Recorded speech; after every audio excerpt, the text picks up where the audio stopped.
Good evening, everybody. This is Wayne. I have had people send comments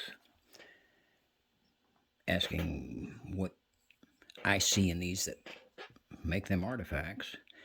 Some folks are saying there's no way they are. And I mean no offense by this, but I was asked, why would they make a hound dog? Why would they do crude pieces? Well, Indians, in my opinion, were just like us nowadays. They didn't just make the perfect piece and nothing else. There were several of them out there, I believe, that carved on rocks. Some were great, some weren't so great. So you're going to get crude pieces. They didn't just crush them up into nothing. Those artifacts are still around. But let me show you a few things here, like this hound dog.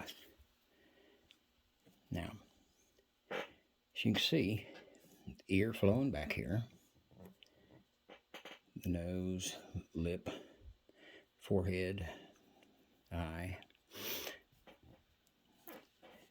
You can see where they carved on it right there for the nostrils, the mouth right there. If you flip it over here, you see the lower lip. They actually did a pretty good job.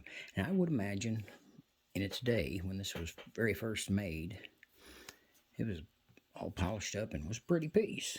I bet it looked really nice. You see through here where the cut marks were. On the back side here, you can see where they cut it out. I mean, this right here, to me, it's very obvious what it is. I think if you got good common sense, you can see it. You can see what it is. It's not Mother Nature didn't make this. You see the straight lines where they cut it, carve this out, and they had it all polished up, I'm sure. But a nice piece, and it is a hound dog. And it's made of limestone. Limestone, after about 500 years, tends to start to wear away a little bit. But anyway, going to the next piece. You've seen these before. This is my dinosaur, I call it. And if it is a dinosaur, it's very old.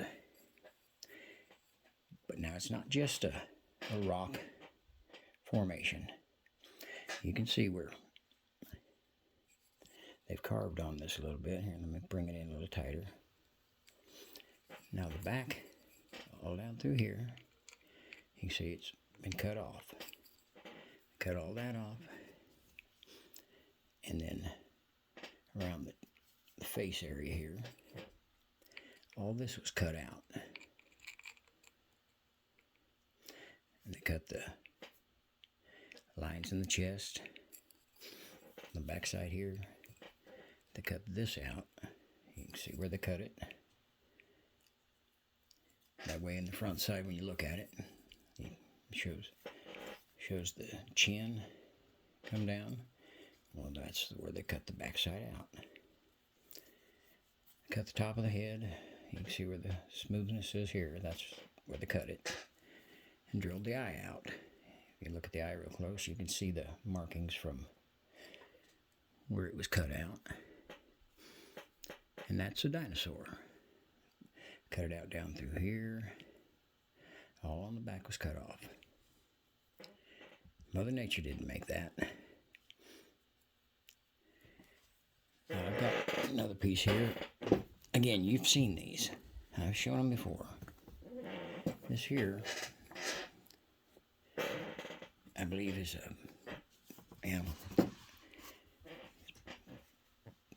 it's got symbols.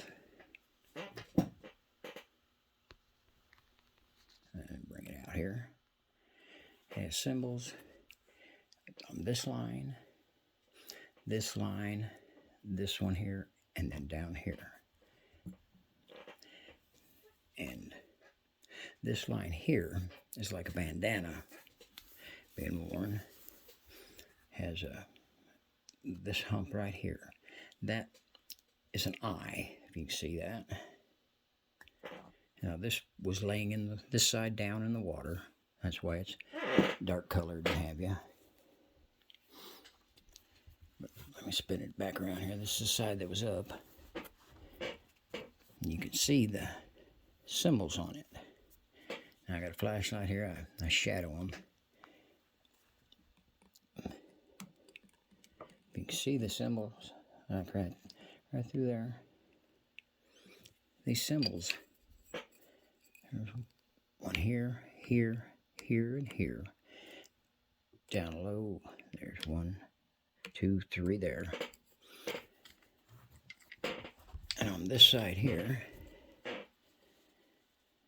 see the shadow of it there, the Thunderbird carved in it. There's another one there and there. And this line here has not so deep of symbols in it, but it has them carved all the way down through here. I believe this is probably a burial piece or something. Was some here. They've eroded away. Limestone, when you carve in it, they get a little crystally, what a word. Anyway, you see the carvings in there. They're pretty nice pieces. A little closer up on these. I'd love to know what it says, actually. It's a really nice piece. I imagine it's got some kind of sayings in it. I knew what it was. But anyway, that's the headpiece. It's got lines across the top. Yep, too close. There we go. But when I look at a piece that I found, to make sure what it is, first off, shape plays a lot of it. This one here you can see where they cut here, cut this out. This piece here was polished. It looks like it. I believe it was Pectin polished. You can see, let's see if I can get the lines showing right there. Right here, it was got some cut lines in it. And this line right here, fairly smooth and everything, but it's not quite perfect. You can see right here some notches where they cut that out. But they polished, chopped on it, and came up with this. Turned out pretty nice. Now this one here, I actually found it just the other day when I went back up to St. Louis.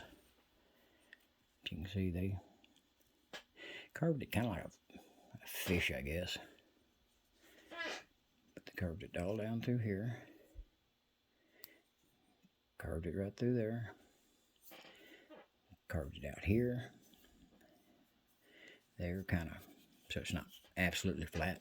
But you can see where they pecked on it down through here, pecked and ground, polished it.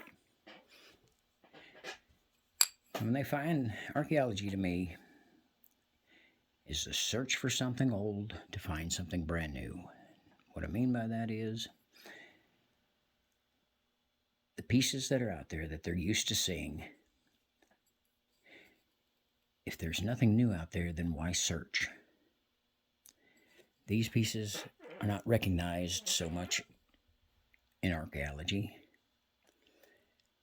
but nevertheless, they are artifacts.